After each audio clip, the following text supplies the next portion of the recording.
Welcome back, everybody. I'm Jeff Taylor, and if you're tired of losing sales that ought to be yours, you've come to the right place.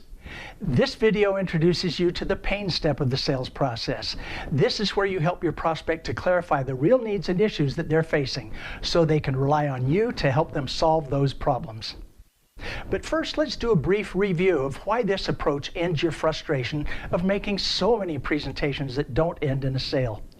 You already know by now that simply selling features and benefits or being an order taker is a poor way to make a living.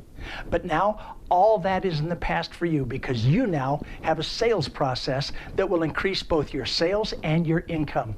Here's a graphical overview of the 7-step sales process we're using, of which pain is step number 3. We can define pain as the gap between where your prospect is and where they want to be, whether that's getting something they want or getting rid of a problem they don't want.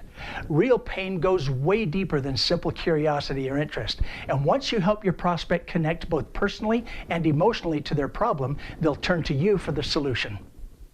Basically, there are 5 motivation levels for a prospect to buy, and each of them has a different level of strength.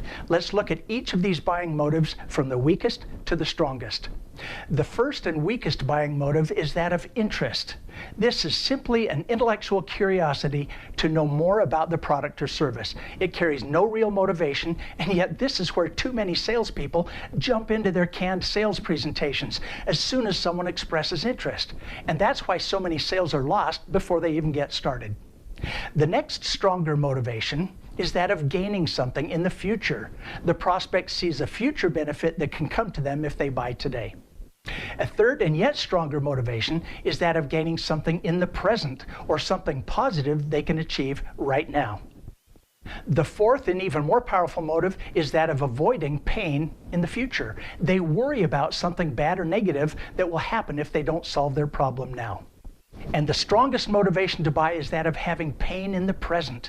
They're hurting right now, and they want the problem to go away right now. So ask yourself, who is more likely to buy from you? A prospect who's simply curious, or one who you've guided to actively wanting to solve their issue right away? As you bring your prospect to the right away point, your closing percentages will go up, your customers will be happier, and you'll make a lot more money. In the pain step, you can guide a prospect who's just interested to come to the point where they emotionally want to take care of things right away. So how do you do that? You do it by asking the right questions. Here's a set of 11 questions often referred to as the pain funnel. These questions and their answers will guide your prospect to discover and uncover their real pain. In other words, they help you take the prospect from well to hurt to sick to critical. You'll guide them from their simple expression of interest all the way to the personal impact on them, including the emotional reasons for them to want to get the problem fixed. Here are the 11 questions in order. First, can you tell me more about that? Would you be more specific and give me an example? How long has that been a problem? What have you tried to do about it? And were you satisfied with the results? How does this problem impact your company? How much is it costing the company? How much do you think this is costing you personally? How else does it impact you personally? How do you feel about that? And finally, how are you hoping I might be able to help? I promise you that as you learn these questions and use them, you will guide your prospects to the real issues that will lead to real solutions. You'll find that your sales calls will be more meaningful, your overall selling cycle will be shorter, and your closing rates will be higher. In these pain interviews with your prospect, you should try to develop 3 to 5 pains or concerns using these questions. Listen for emotion words such as mad, frustrated, worried, excited, upset, tired, anxious, concerned. Be sure to take notes in these discussions because it is from this interview that you'll eventually craft your custom solutions to their problems. Here are a few additional tips for you to remember regarding pain. Number 1, people buy for their reasons, not necessarily yours. Number 2, not every prospect is qualified to become a customer. You want to find out early on who is and who isn't qualified.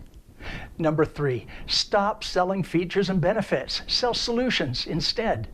Number 4, if there's no pain, there will be no sale. Number 5, people buy emotionally, then they justify it intellectually. And finally, number 6, your success as a sales professional and the amount of money you make will be determined more by what you ask than by what you tell. In this video, we did a summary of the pain step. As you know, your own training with me includes a deeper study of questioning techniques, such as the negative reverse, probing questions, softening statements, the dummy curve, and much more. And even while you're learning the pain funnel questions and getting used to them, what you do will still be so much better than anything else your prospects are seeing from your competitors. And as a result, you'll begin to get more and bigger sales right from the very start. Now go out and put these things to work. I know you can do it.